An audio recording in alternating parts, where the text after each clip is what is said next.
Hi everyone, and welcome to today's morning report with me, Richard Perry, market analyst at Handtech Markets for Wednesday, the 16th of July. The financial markets in the past 24 hours have been fairly volatile, and that's come with the Janet Yellen testimony to Congress.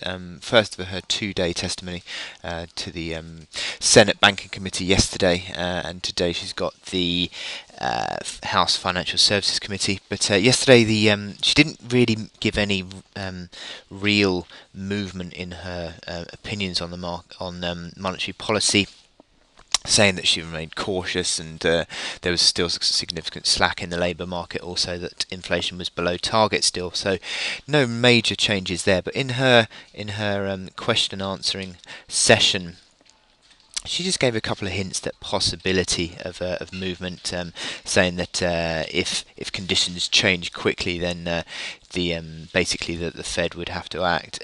So it's sort of given that both the hawks and the doves something, but a bit of dollar strength certainly on the back of that, and there were some big levels that were broken on the dollar yesterday, and also the major one probably that big sell-off that we saw yesterday afternoon in gold as well. Big $15 drop in gold in a matter of minutes during that Yellen testimony. So strong moves there on some of these markets, and the dollar remains strong into today. Actually, there's still some moves to the downside, and certainly the euro and also the Aussie dollar and the Kiwi dollar today that we need to be watching out for.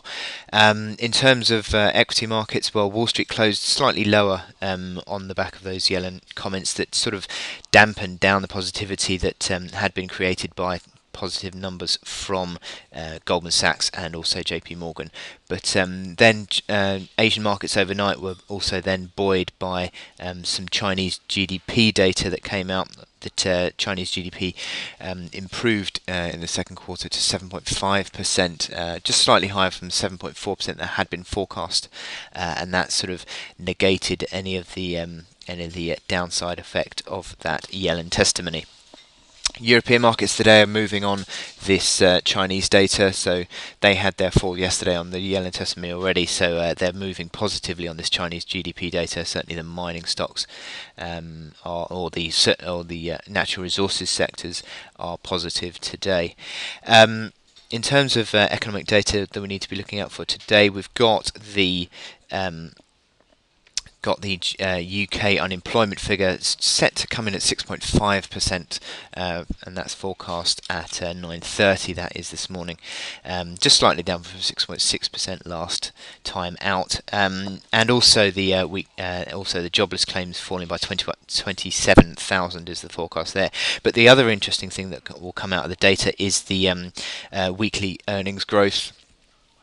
Forecast at 0.5%, and you'll notice that is significantly lower than the current inflation rate of 1.9%. So that will get the headlines as well if that doesn't start to increase as inflation has increased. So watch out for that today. And then in this afternoon, you've then got Janet Yellen at 3 o'clock having her second day of testimony, as I said earlier, to the House Financial Services Committee.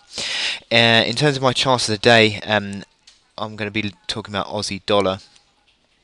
And the dollar, I'll start off with a quick look at the dollar index, because the dollar index has now rallied back towards this 83.4 pivot level that has been a historic level for the dollar index, so keep that in mind.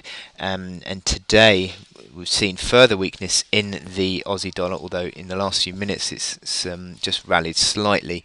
But what you'll see here is a head and shoulders top possibility, and that is that would be completing on a move below 93.20. That 93.20 throughout the last 3 months has been a pivot level, so it's finding support and then turned into resistance, support again through May, turning into resistance, and now once again it's turned into support for the last 6 weeks or so.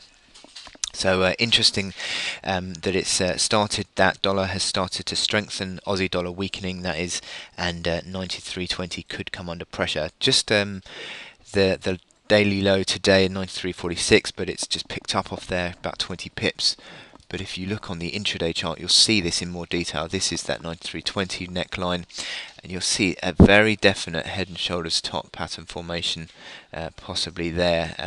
Actually, the daily low, sorry, I make a mistake, is not 93.46. It is, if I zoom in, 93.30, 93.27. So yes, that rate has come under some pressure today. Back up to 93.50 at the moment. That 93, there is a resistance band around 93.60 that I think has over the past few days had been supportive, and I think that could now be a basis of resistance. And I think anywhere between there and up towards 94. 94 big figure, I think, is a possibility in terms of a resistance band. Look at all these intraday moving averages that are just turning lower in bearish sequence, so that suggests the pressure is on, and also these momentum indicators as well turning negative. So that would suggest that there is going to be possibility of pressure on that 93.20 mark in the coming hours and possibly days. But certainly, you would suggest that that is a key level, 93.20. It's not necessarily saying it's going to be going to break, because you wouldn't want to sell that on the expectation of a downside break, because it has been a support previously and it could well come in again and be supportive. But I'm just trying to highlight the possibility that this could be what we're looking at now. The daily momentum indicators are not as bad as the hourly momentum indicators. Certainly the MACD lines are just drifting lower, not showing any real bearish intent there, and same as really with the RSI. But the stochastics are fairly weak there throughout this the first half of this potential top pattern. The stochastics were quite positive, and then since the big sell-off, and they've actually been quite weak. So that's interesting in itself. But we'll wait and see what happens here. But 93.20 is that bigger level on Aussie dollar. Anyway, I wish you good luck in your trading today, and I will speak to you later. Thank you.